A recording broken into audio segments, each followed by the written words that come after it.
할렐루야. 샬롬, 샬롬, 샬롬, 샬롬, 샬롬. 하나님 사랑합니다. 여러분 주 안에서 사랑합니다. 오늘 마태복음 22장 1절에서 14절 말씀, 부르심은 많은데 택하심은 적다라는 의미, 우리 한번 깊게 묵상하는 시간 같습니다. 예수께서 다시 비유로 대답하여 이르시되 천국은 마치 자기 아들을 위하여 혼인잔치를 베푼 어떤 임금과 같다.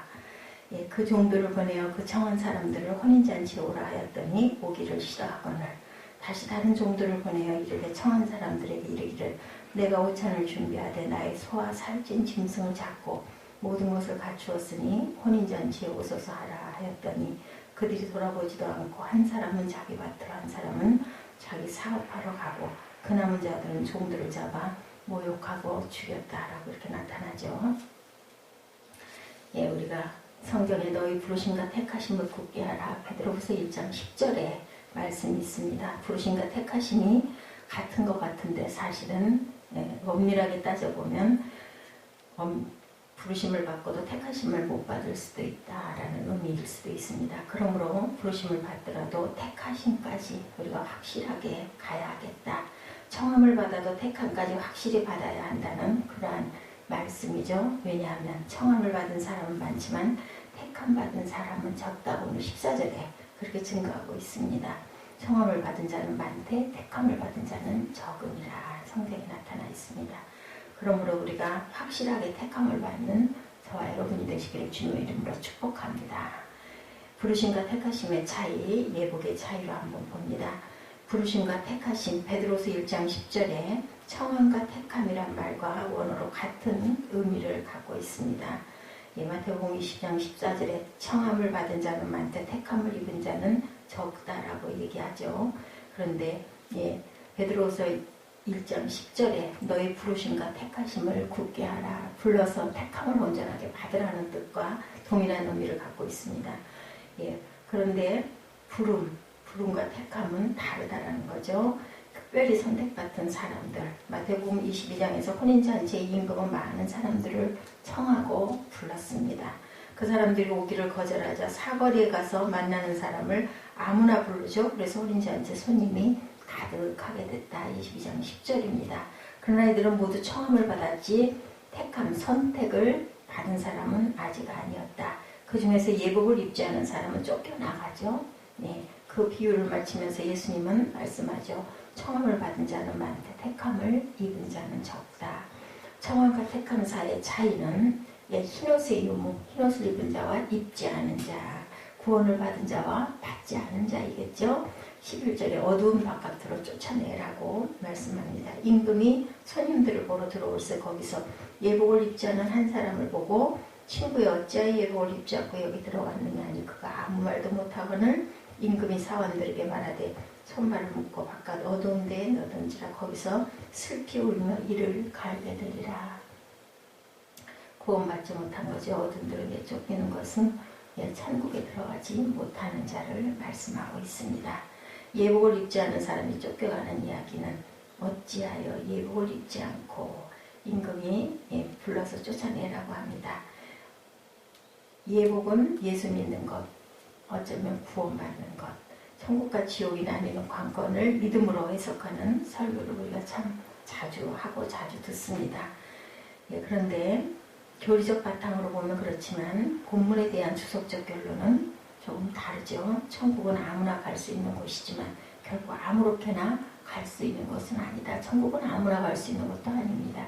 구원받은 자, 내가 예수를 믿나이다. 나를 위해 십자가에 못 박힌 그 독생자 예수를 내가 그 말씀을 믿나이다 라는 그 믿음에서 오는 것이 맞습니다. 그런데 그 믿음이 입술로만 믿나이다 해서 되는 건 아니죠. 우리가 아마 내면적으로 알 거예요. 본인들은 내가 정말 예수를 믿고 있는지 아니면 믿나이다 하고 말만 하고 있는지 거기에 깊은 차이가 있다 생각합니다. 밤이 깊고 낮이 가까웠으니 그러므로 우리가 어둠의 일을 벗고 빛의 갑옷을 입자. 낮에와 같이 단정히 행하고 방탕하거나 술 취하지 말며 음란하거나 호색하지 말며 다투거나 시기하지 말고 오직 주 예수 그리스도로 옷 입고 정욕을 위하여 육신의 일을 도모하지 말라고 로마서 13장 12절에서 14절에도 말씀하죠. 너희는 유혹의 욕심을 따라 썩어져가는 구습을 따르는 옛사람을 벗어버려라. 오직 너희의 심령이 새롭게 되어 하나님을 따라 의와 진리의 거룩함으로 지으심을 받은 새 사람을 입어라. 에베소서 4장 말씀입니다. 이제는 너희가 이 모든 것을 벗어버리고 곧 분함과 노여움과 악의와 비방과 너희 입의 부끄러운 말이라. 너희가 서로 거짓말을 하지 말라. 옛사람과 그 행위를 벗어버리고 새 사람을 입었으니 이는 자기를 창조하신 이 형상을 따라 지식에까지 새롭게 하심을 입은 자니라. 골로새서 3장 8절에서 10절 말씀입니다.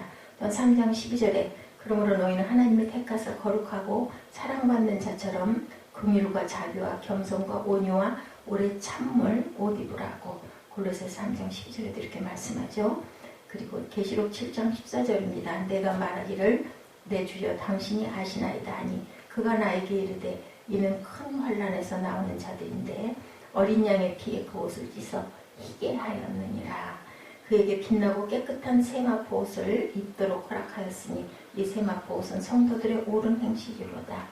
계시록 19장 8절입니다. 이렇게 볼 때 마태복음 22장 12절의 예복도 성도들의 옳은 행실이고 마태복음 22장 본문뿐만 아니라 전체 분위기는 마태복음의 전체 분위기입니다.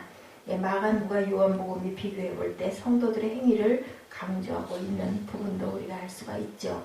나더러 주여줘야 하는 자마다 천국에 들어갈 것이 아니요 하늘에 계신 내 아버지의 뜻대로 행하는 자라야 들어간다. 마태복음 7장 21절이죠. 그러므로 누구든지 나의 이 말을 듣고 행하는 자는 그 집을 반석 위에 지은 지혜로운 사람 같다.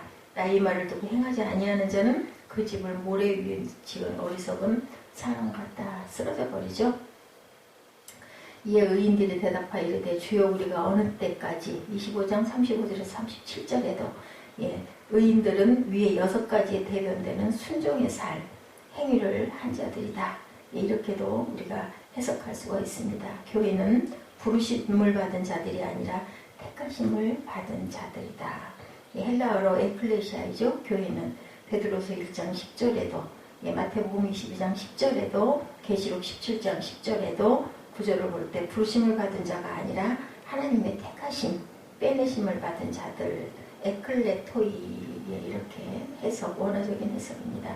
진정한 교회는 청함을 받은 자가 아니라 택함을 받은 자.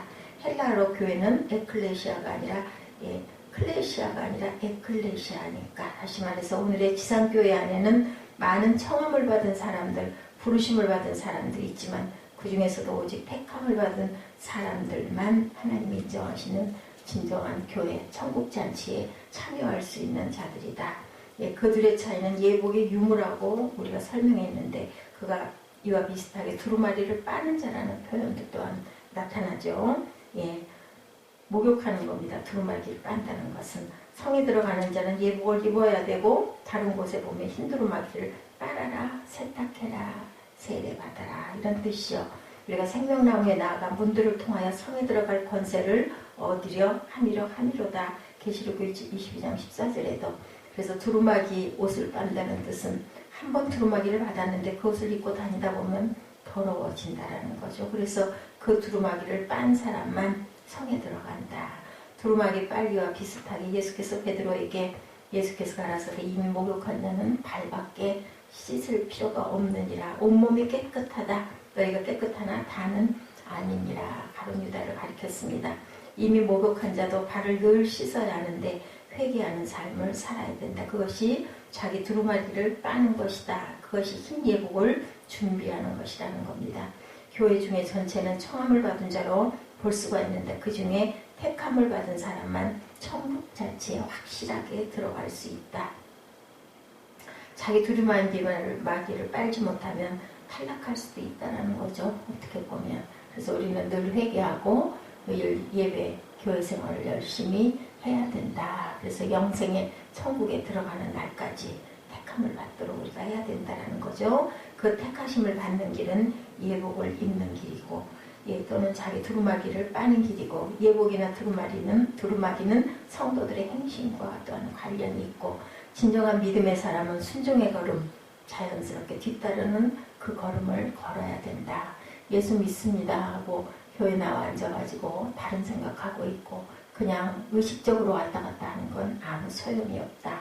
예, 만약 그게 따르지 않으면 청함을 받았으나 택함을 받지 못한 자고 부르심을 입었으나 택하심을 입지 못하고 그리고 흰옷 예복을 온전하게 입지 못한 자라고 우리가 오늘 말씀에서는 그러한 해석 이 부분의 것들 믿음만 있으면 된다 아니다 믿음도 있고 행함도 있어야 된다라는 이 부분의 다툼이죠. 이 부분은 그것을 누가 아실까요? 하나님이 아실 것 같아요. 내가 온전하게 구원을 받았다 받지 않았다라는 것은 본인의 마음 바탕 안에 예, 그것이 머물러 있을 것 같습니다. 그 심판은 하나님이 하신다. 예, 우리가 오늘 행함을 택함을 받아서 부르심도 받아서 택함도 받고 그리고 예복을 온전하게 입은 하나님의 귀한 자녀들 주의 백성들 주님의 제자들 되시기를 주님의 이름으로 축복합니다. 기도하시겠습니다.